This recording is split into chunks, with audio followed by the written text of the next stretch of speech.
말씀 보겠습니다. 잠언 20장 30절 말씀입니다. 같이 읽겠습니다. 상하게 때리는 것이 악을 없이 하나니 매는 사람 속에 깊이 들어가느니라. 아멘.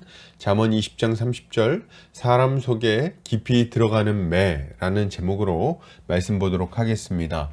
신자는 징계가 좋은 것임을 알고 겸손히 고개를 숙이는 자입니다. 하나님의 징계는 악을 없애고 선을 이루기 때문입니다. 또한 징계는 공동체의 악을 제거하는 중요한 방편이에요. 이것을 통해서 교회는 거룩하게 세워져 갈 것이기 때문입니다. 오늘 본문을 통해서 이에 대해 함께 살펴보도록 하겠습니다. 오늘 잠언 기자는 상하게 때리는 것이 악을 없이 한다고 말하면서 매는 사람 속에 깊이 들어간다고 말하고 있습니다. 이것을 타번역본에서는 상처가 나도록 때려야 악이 없어진다. 매질은 사람의 속 깊은 곳까지 들어간다 라고 번역하고 있습니다. 본문은 가혹하다 싶은 징계가 사람 속에 깊이 들어가서 악을 없어지게 한다고 말합니다. 이것은 한편으로는 하나님이 우리를 징계하시는 이유를 설명하는 동시에 교회 안에서 악을 행하는 자들에 대한 적절한 권징이 왜 중요한지를 알려주는 교훈이라고 할 수 있겠습니다. 먼저 본문은 상하게 때리는 것이 악을 없이 한다고 말하면서 매는 사람 속에 깊이 들어간다고 말합니다. 이것은 폭력을 조장하는 가르침이 아닙니다. 가혹한 체벌을 조장하는 가르침이라고 보면 안 된다는 거죠. 그럼 뭡니까? 이것은 하나님께서 우리를 징계하시는 이유를 설명하는 본문입니다. 하나님은 우리가 죄 가운데 거하며 회개하지 않을 때 우리를 징계하십니다. 아니, 그냥 말로 하시면 안 됩니까? 꼭 징계가 필요할까요? 예, 꼭 징계가 필요합니다. 왜냐하면 우리의 완고한 마음은 쉽사리 회개하지 않을 뿐만 아니라 회개한 이후에도 금세 죄로 돌아가기가 쉽기 때문입니다.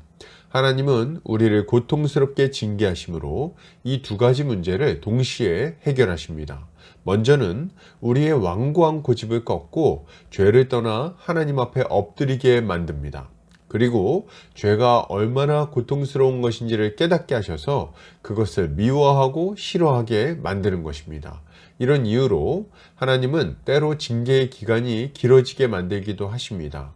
우리는 회개하는 즉시 징계가 거두어지기를 바라죠. 그러나 하나님은 그렇게 하지 않으시고 충분한 시간 동안 징계를 연장시키실 때가 있어요. 왜 그럴까요? 징계가 약하면 그 교훈이 우리의 속사람 깊숙이 새겨지지 않기 때문입니다.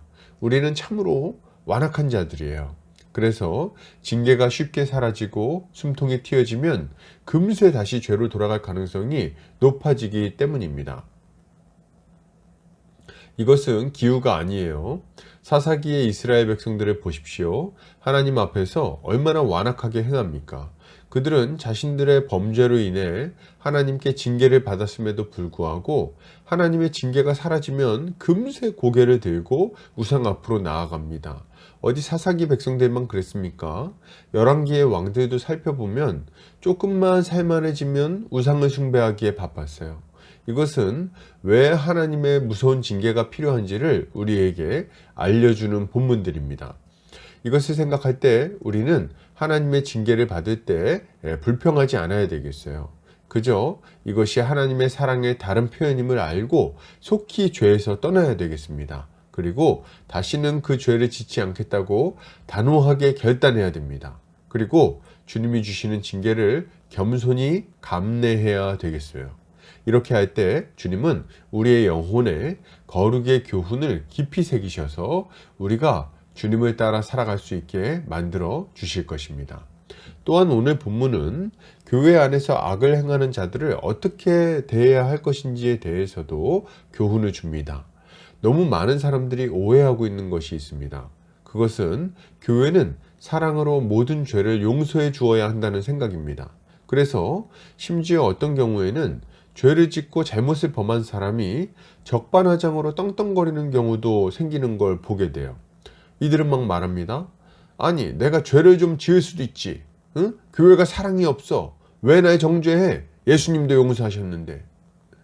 문제는 이렇게 어이없는 악한 말을 하는데도 불구하고 사람들을 제지하지 못한다는 것입니다. 뭔가 심각한 오해가 교회 안에 자리 잡고 있는 것 같아요. 그러나 여러분, 교회는 죄를 용납하는 곳이 아닙니다. 악한 자들이 들어와서 자기 마음대로 휘저어도 되는 곳이 아니에요. 왜 세상에서 힘센 사람들 만나면 설설 기다가 교회에만 오면 그렇게 눈을 치켜뜨고 갑질을 하려고 하는 겁니까? 왜 자신의 죄성을 교회에서는 마음껏 발휘해도 된다고 생각하냐는 거예요. 정말 기가 막힌 현실입니다. 여러분, 교회는 이런 악한 자들을 가만히 내버려 두지 않아야 됩니다. 그들을 위해서도. 절차를 따라 그들의 죄를 책망하고 정죄해야 돼요. 그리고 돌이키도록 요청해야 됩니다. 처음에는 한 사람이, 다음에는 두세 사람이 그들의 말도 듣지 않을 때는 교회에 올려서 처리해야 됩니다. 이런 권징이 강력하게 집행될 때 비로소 교회는 거룩하게 세워질 수 있는 거예요. 또한 이런 확실한 권징이 있어야만 죄를 지은 당사자도 자신의 죄를 돌아보고 돌이킬 수 있게 되는 것입니다. 이것이야말로 교회 안에서 악을 행하는 자들에게 보여줘야 할 마땅한 모습이라고 할 수 있을 것입니다. 결론을 드립니다. 여러분, 하나님의 징계를 받을 때 겸손히 고개를 숙입시다. 그리고 교회 안에 악한 자들을 확실하게 징계합시다. 이렇게 할 때 우리 개인과 하나님의 교회 안에 하나님이 기뻐하시는 거룩의 열매가 비로소 맺혀지게 될 것입니다.